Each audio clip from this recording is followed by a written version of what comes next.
నమస్తే, welcome to our channel. నేను మీ అనిల్.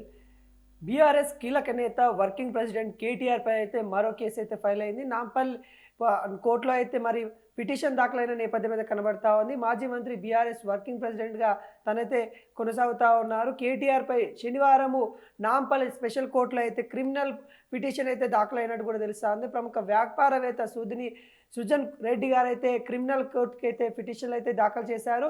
అమృత్ టెండర్ల విషయము కేటీఆర్ తన నిరాధనమైన ఆరోపణలు చేశారు, దానిలో నిజాలు ఏమీ లేవు అన్నట్టుగా తనైతే సుజన్ కుమార్ రెడ్డి అయితే హైకోర్టుని అయితే ఆశ్రమించినట్టు కూడా తెలుస్తూ ఉంది.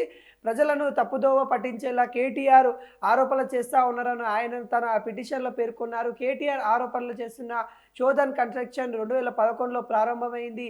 ఆ కంపెనీ ఎండీగా ఎవరైతే కందల దీప్తిరెడ్డి గారు వివరిస్తూ ఉన్నారు. ఆ సంస్థలో తనకు ఎలాంటి షేర్లు లేవని స్పష్టం చేశారు సుజన్ రెడ్డి గారు. శోధ కన్స్ట్రక్షన్లతో తనకు లింకులు చేస్తూ కేటీఆర్ అందరినీ తప్పుదోవ తప్పించేలా మాట్లాడాడు. అదేవిధంగా అమృత్ 2లో ప్యాకేజ్ 1 కింద ఎంఎఫ్ఆర్ శోధ ఐహెచ్పి జెయింట్ వెంచర్లో కేటీఆర్ చెప్తున్న శోధనకి 80% కాకుండా 29% వాటా ఉందని సుజన్ కుమార్ రెడ్డి తెలిపారు. అమృత్ టెండర్ పనులైతే మరి పోర్టల్ ద్వారానే ఆన్లైన్లో టెండర్లు అయితే నిర్వహించారు. పారదర్శకంగా విధానాల్లో ఈ టెండర్లు కేటాయింపు జరిగిందని కేటీఆర్ ఆరోపించారు.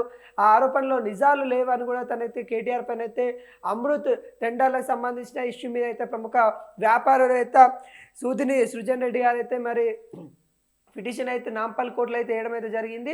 తన వ్యక్తిగత ప్రతిష్టకు దెబ్బతినే విధంగా ఆయన ఆరోపణలు చేశారని లీగల్ నోటీసులు అయితే ఇచ్చారు. తీరు మార్చుకోకపోవడంతో తాజాగా క్రిమినల్ పిటిషన్ దాఖలు చేసిన సుజన్ కుమార్ రెడ్డి దాఖలు చేసిన పిటిషన్లో నాంపల్ స్పెషల్ కోర్టు వచ్చే సోమవారం విచారణ చేపడుతుంది. ఆయన స్టేట్మెంట్ ఏంటో నమోదు చేసుకున్న తర్వాత విపక్షాల వాదన విన్న తర్వాత కేసు తీర్పు అయితే ఉన్నట్టు కూడా తెలుస్తూ ఉంది. అదేవిధంగా నాంపల్లి కోర్టులో మరి ఏదైతే సంబంధించిన కేసు ఉందో సోమవారం మరి విచారణ జరగనున్నట్టు కూడా తెలిసింది. శోధ కన్వెక్షన్ గురించి లింకులు చేస్తూ తన మీద అనేక ఆరోపణలు చేశారు. ఆరోపణలో ఎలాంటి నిజాలు లేవని సుజన్ రెడ్డి మరి కోర్టును ఆశ్రయించిన దాఖలాలు అయితే కనబడతా ఉంది. నాంపల్లి స్పెషల్ కోర్టులో క్రిమినల్ పిటిషన్ అయితే మరి కేటీఆర్ మీద అయితే దాఖలైంది. ఈ దాఖలైన విషయాలలో అయితే మరి సుజన్ రెడ్డి స్పష్టం చేస్తూ ఉన్నారు. కేటీఆర్ అనేక విషయాలు నోరు జారి మాట్లాడుతున్న దాఖలాలు కనబడతా ఉన్నాయి. గతంలో కూడా కేటీఆర్కి మేము అయితే మరి నోటీసులు అయితే ఇచ్చినప్పుడు కూడా తీరు మార్చుకోకపోవడం వల్ల మేము మళ్ళీ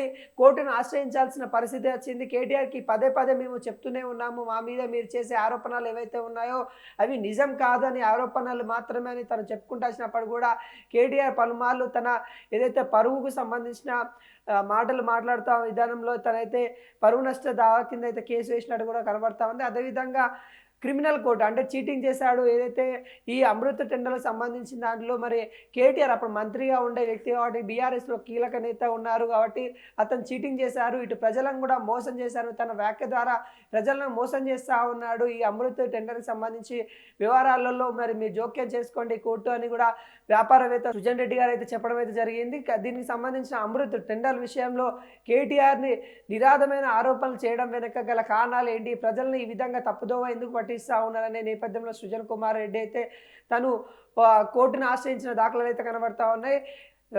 నాంపల్లి కోర్టులో అయితే మరి ఈ విచారణ అయితే సోమవారం అయితే జరగనున్నట్టు కూడా మనకైతే తెలుస్తూ ఉంది.